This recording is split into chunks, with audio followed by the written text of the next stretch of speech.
Hi everyone, कैसे हैं आप सब। तो आई होप आप बहुत अच्छे होंगे और अपनी पढ़ाई सभी बच्चे बहुत अच्छे से कर रहे होंगे।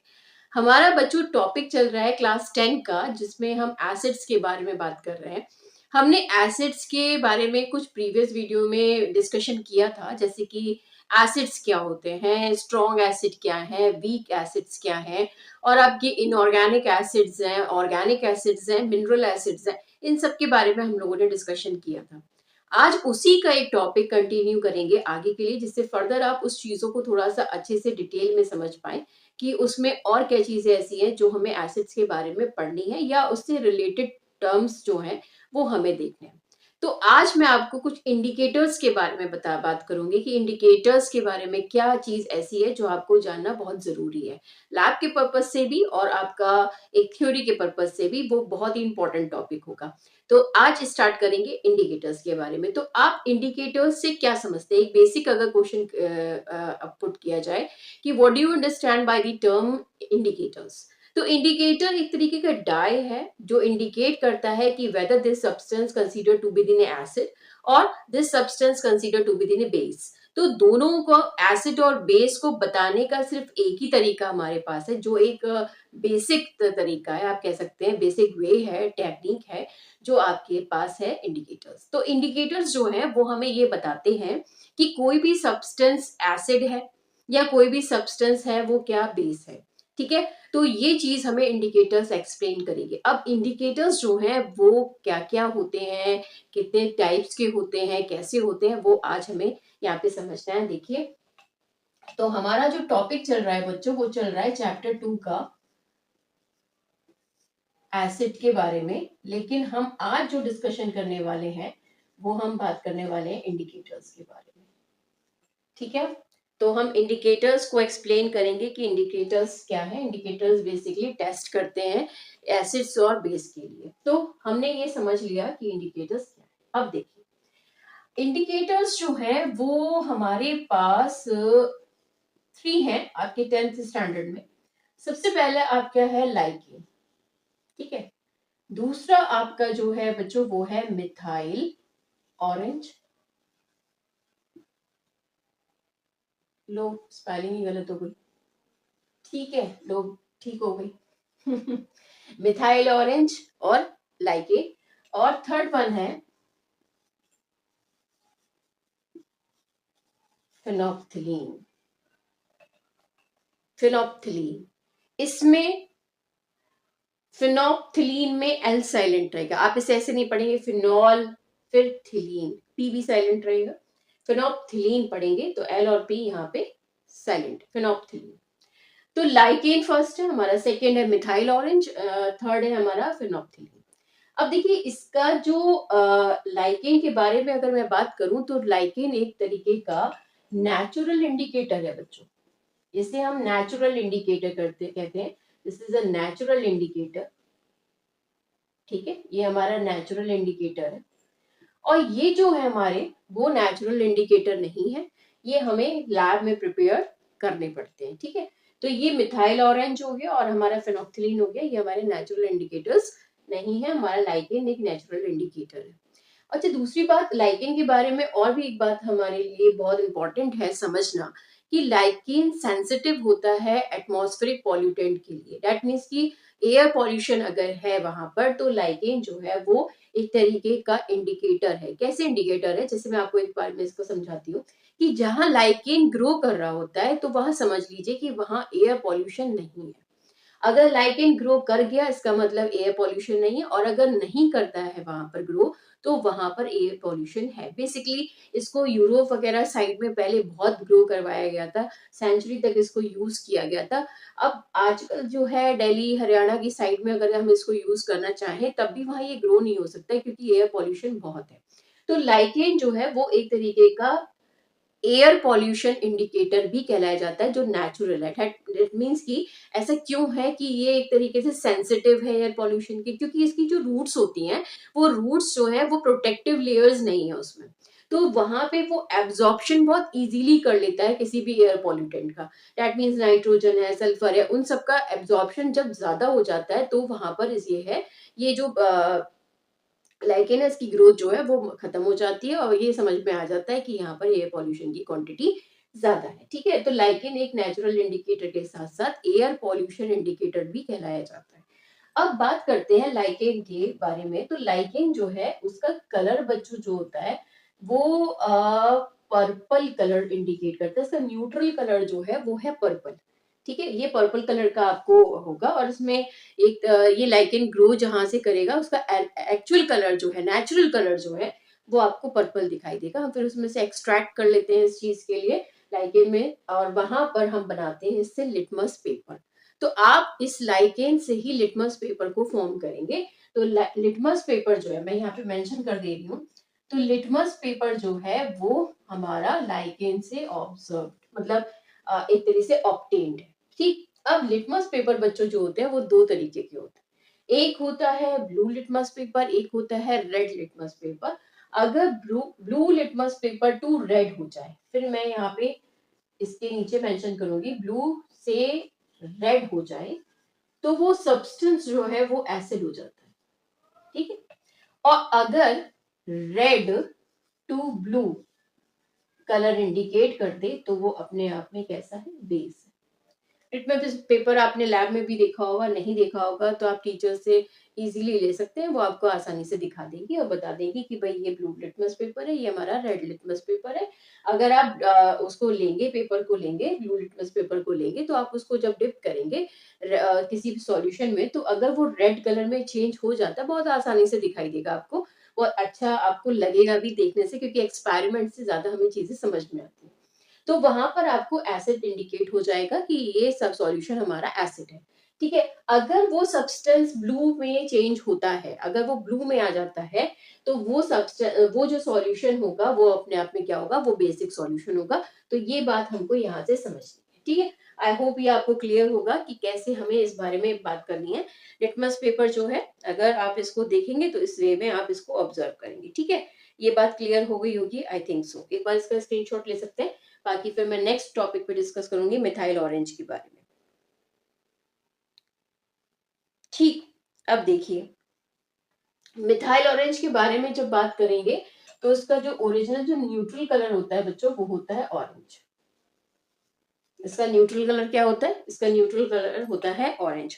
और अगर ये अपने आप को चेंज कर ले, मतलब ऑरेंज टू रेड हो जाए, अगर इसे हम ऑरेंज टू रेड में कन्वर्ट करना चाहें, जैसे हमने कहा कि ये ऑरेंज टू, फिर ऑरेंज, ये ऑरेंज टू रेड में चेंज हो जाएगा तो ये हो जाएगा बच्चों एसिड।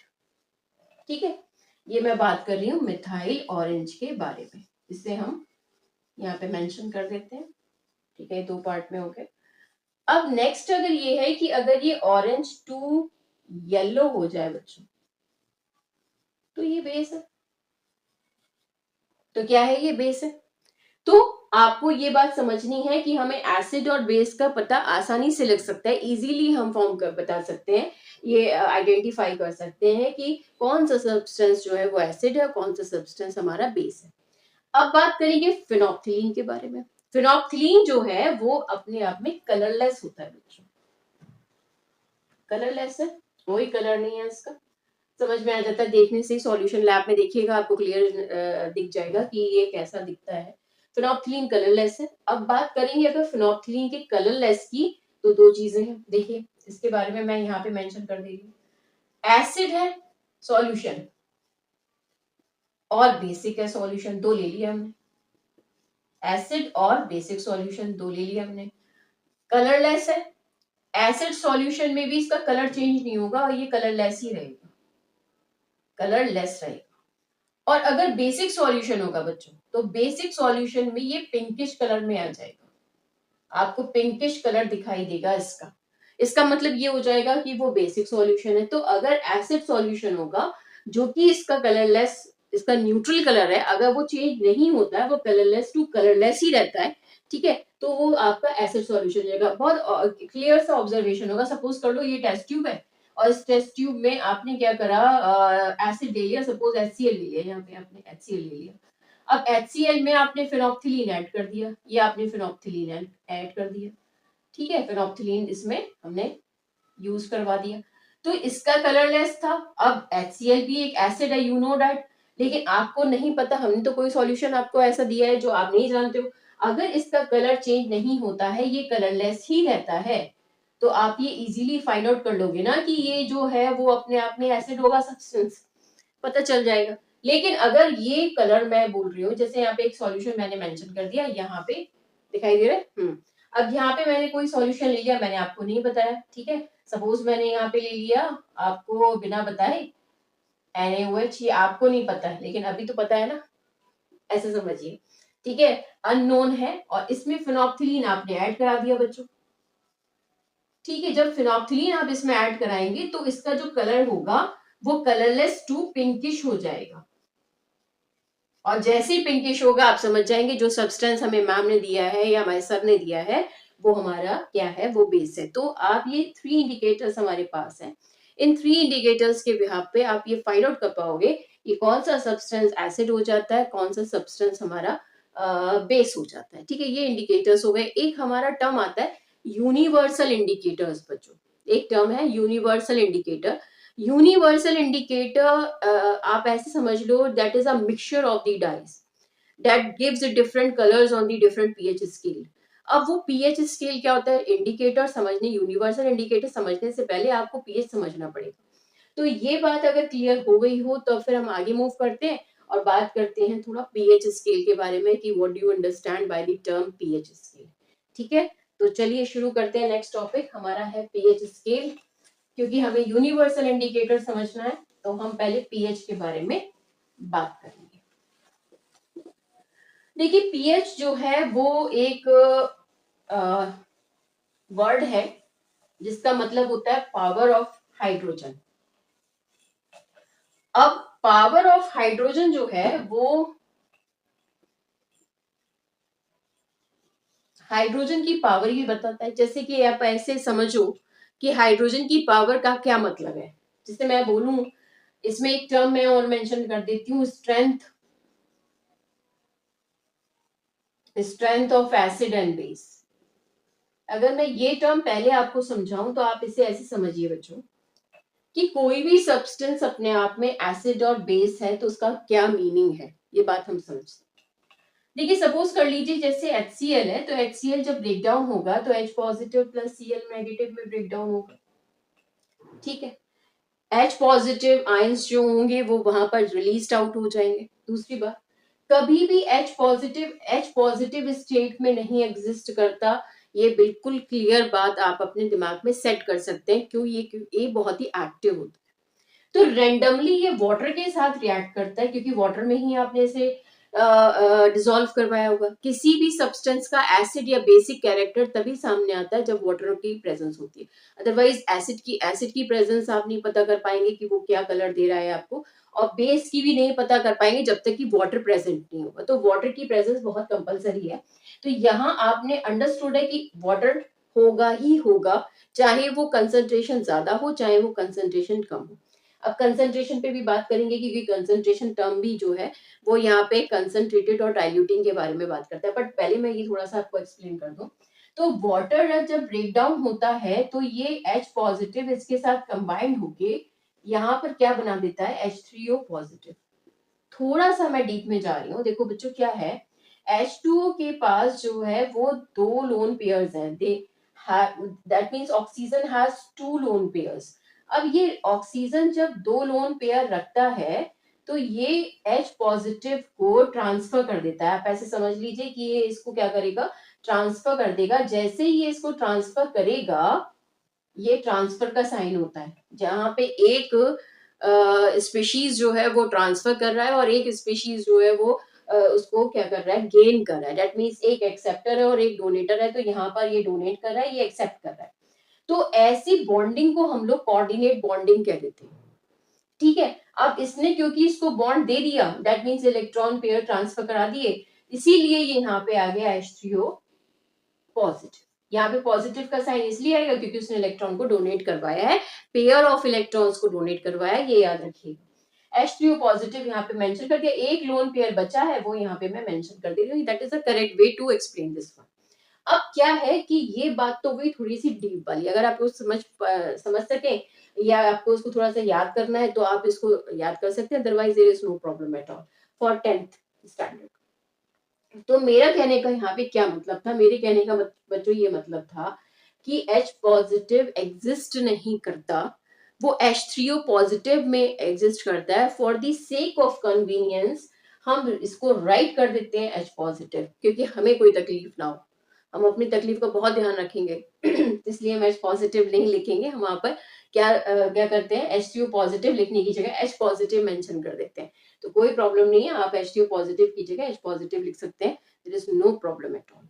ठीक है, अब बात करी मैंने क्योंकि strength of acids and base की, अगर एसिड है तो वहां पे H पॉजिटिव की जो कंसंट्रेशन है दैट इज मोर, और बेस जो है, अब एसिड है तो H पॉजिटिव तो OH भी तो होगा वहां पर, OH की कंसंट्रेशन कम हो जाएगी और H की कंसंट्रेशन ज्यादा हो जाएगी, बेस के में रिवर्स हो जाएगा, वहां पे OH की कंसंट्रेशन ज्यादा हो जाएगी और H की कंसंट्रेशन कम हो जाएगी। लेकिन अगर आप ये कहें कि 101% वहां पर आपका H पॉजिटिव ही प्रेजेंट है, OH नहीं है, तो दैट इज नॉट पॉसिबल। वहां पर कुछ ना कुछ अमाउंट एसिड है तो बेस का भी प्रेजेंट होगा ही होगा, और अगर बेसिक सॉल्यूशन है तो एसिड का अमाउंट कुछ ना कुछ प्रेजेंट होगा ही होगा, ये बात ध्यान रखनी है आपको। ठीक है, तो यहाँ स्ट्रेंथ का मतलब यही है कि एसिड एंड बेस का वहां पर कंसंट्रेशन, दैट मीन्स कि अमाउंट H पॉजिटिव का कितना है और कितना नहीं।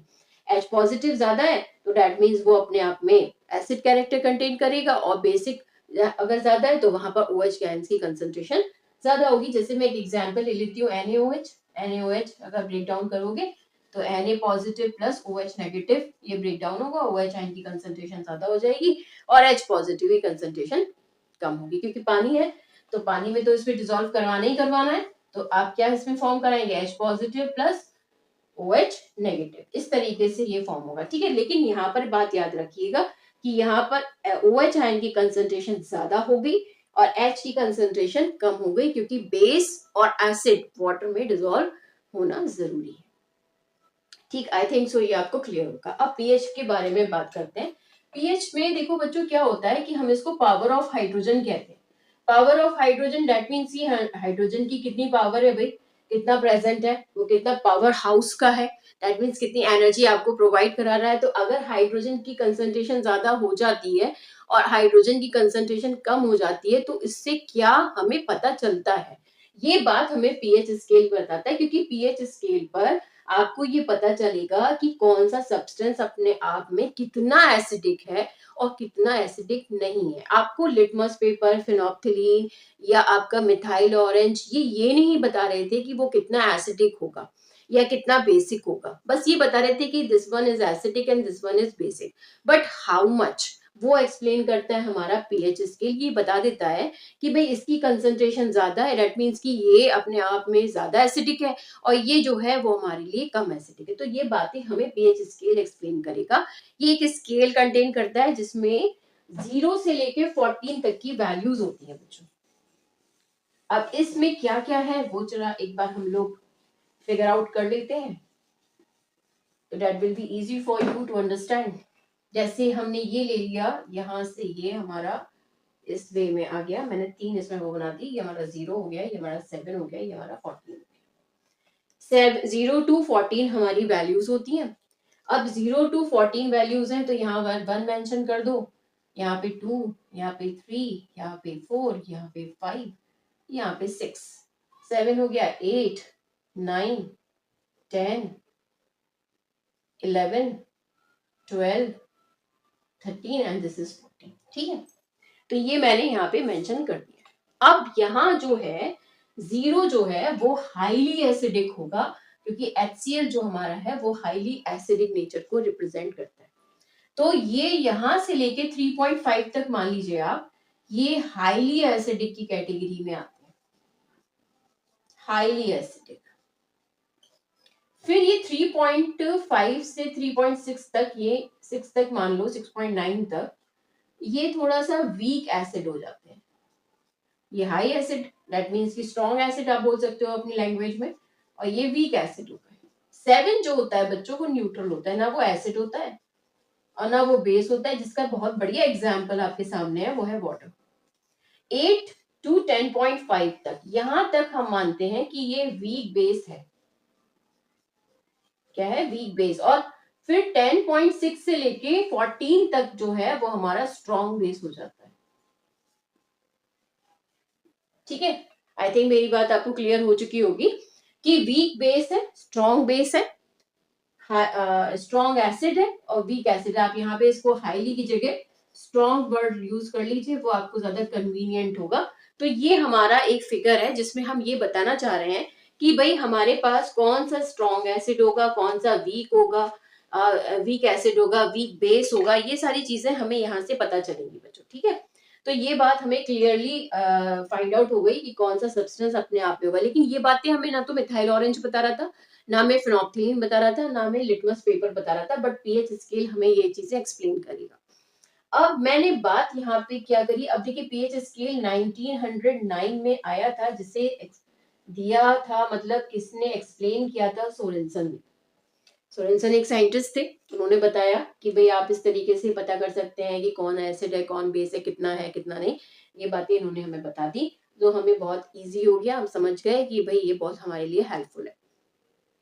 अब बात ये हुई यूनिवर्सल इंडिकेटर की। देखिए अब यूनिवर्सल इंडिकेटर में मतलब क्या है? यूनिवर्सल इंडिकेटर का मतलब क्या है? इंडिकेटर तो पढ़ लिया हमने, अब हम यूनिवर्सल इंडिकेटर का मतलब समझेंगे। ओके, ठीक है, ये क्या है? तो आप इसे ये कह सकते हैं कि ये यूनिवर्सल इंडिकेटर एक मिक्सचर है डाई का, जिसमें डिफरेंट कलर्स प्रेजेंट हैं, जिसमें डिफरेंट कलर्स फाइंड आउट होते हैं, या कह लीजिए कि आप उससे हम पता करते हैं कि ये सब्सटेंस कितना एसिड होगा, कितना बेस होगा। ये हमें यूनिवर्सल इंडिकेटर बता देता है। ठीक है, सपोज कर लीजिए मैंने आपसे कहा कि ये एक आपकी ब्लैक इंक है, और ब्लैक इंक है और इसमें बहुत सारे कलर्स प्रेजेंट हैं। ठीक है, या कोई सॉल्यूशन है जिसमें इसमें बहुत सारे कलर्स प्रेजेंट है, तो मैं पता करना चाह रही हूँ कि कौन सा कलर क्या है, क्या रिप्रेजेंट करेगा, क्या नहीं रिप्रेजेंट करेगा, ये चीजें मुझे पता होनी चाहिए। तो मैं क्या करूंगी, वो सॉल्यूशन इसमें डिप करवा दूंगी, डेट मीन्स इसमें पोर कर दूंगी, और इसके अंदर यूनिवर्सल इंडिकेटर जो है वो सॉल्यूशन में आ गया, और दोनों को मिक्स कर दिया हमने। अब उसमें डिफरेंट कलर्स आना शुरू हो जाएंगे। जैसे ही डिफरेंट कलर्स आना शुरू हो जाएंगे, इसमें पिंक होगा, ग्रीन होगा, रेड होगा, ऑरेंज होगा, ये सारे हमें इंडिकेट करेंगे कि कौन सा कलर क्या डिफाइन करता है। इसकी एक फिगर होगी, आप वो लर्न कर लीजिएगा, आपको आसानी से समझ में आ जाएगा कि कौन सा इसका कलर रिप्रेजेंट कर रहा है। ठीक है, रेड कलर तो ऑब्वियस सी बात है कि इंडिकेट करता है कि वो स्ट्रॉन्ग एसिड हुआ। तो ये चीजें हमें यूनिवर्सल इंडिकेटर एक्सप्लेन करेगा बच्चों। ठीक है, तो नेक्स्ट टॉपिक अब हम लोग डिस्कस करते हैं। अब नेक्स्ट टॉपिक जो है, पहले स्क्रीनशॉट ले लीजिए इसका, फिर मैं नेक्स्ट टॉपिक आपको एक्सप्लेन करूंगी कि क्या है इसके बारे में।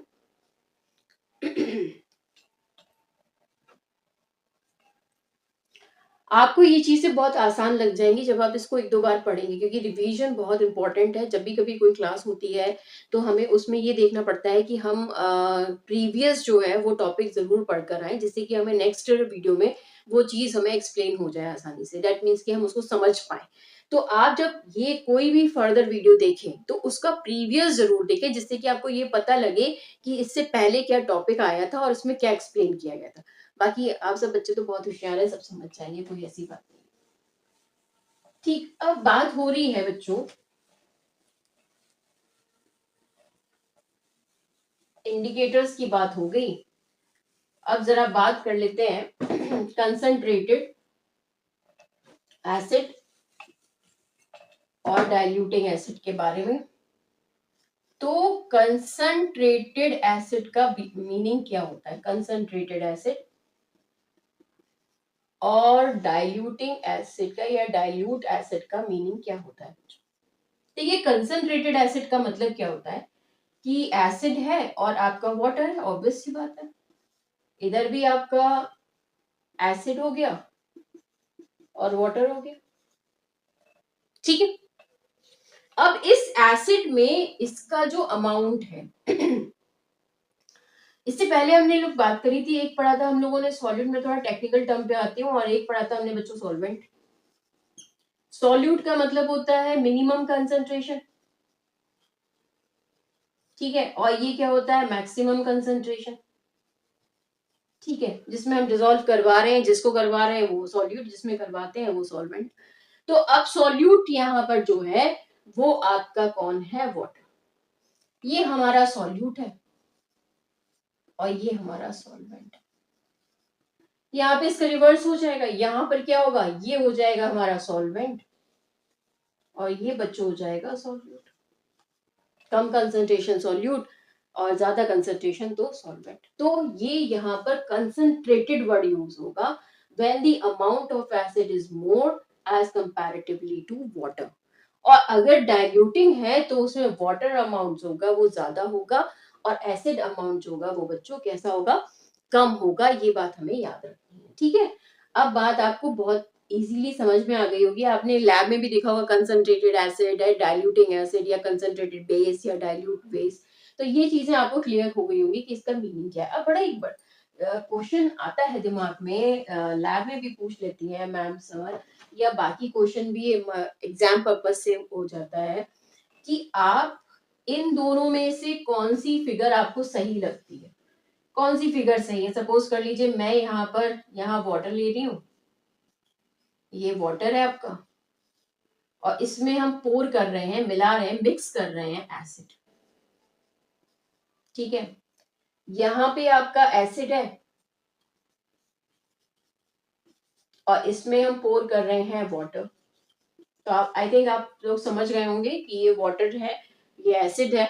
इसमें एसिड डिसॉल्व करवाया जाएगा, इसमें वाटर डिसॉल्व कराएगा। जब भी कभी कोई एसिड को हम कंसंट्रेटेड या डाइल्यूटिंग करते हैं तो हम कौन सा मेथड यूज करते हैं, which method is prefer to make a diluting acid. तो अब डाइल्यूटिंग एसिड करने के लिए, डाइल्यूट एसिड करने के लिए विच वन इज प्रेफर्ड, तो कौन सा प्रेफर करेंगे बताइए आप। अच्छा उसको सोचिए कौन सा करेंगे।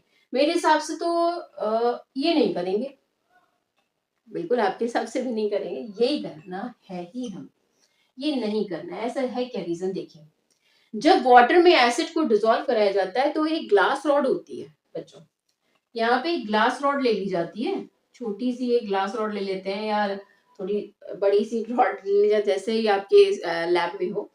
और वाटर में जब एसिड को एक साइड से मतलब एक हैंड से पोर करते हैं तो दूसरे हैंड से स्टर करते रहते हैं, जिससे कि जो एनर्जी है, क्योंकि both process are exothermic in nature, यहाँ पे बहुत ज्यादा एनर्जी निकलती है। उस एनर्जी को बैलेंस करने के लिए, न्यूट्रल करने के लिए हमें क्या करना पड़ता है, वाटर को मिक्स करवाना पड़ता है एसिड को उसमें, जिससे कि एनर्जी जो है वो बाहर ना निकले, बाहर ना जाए।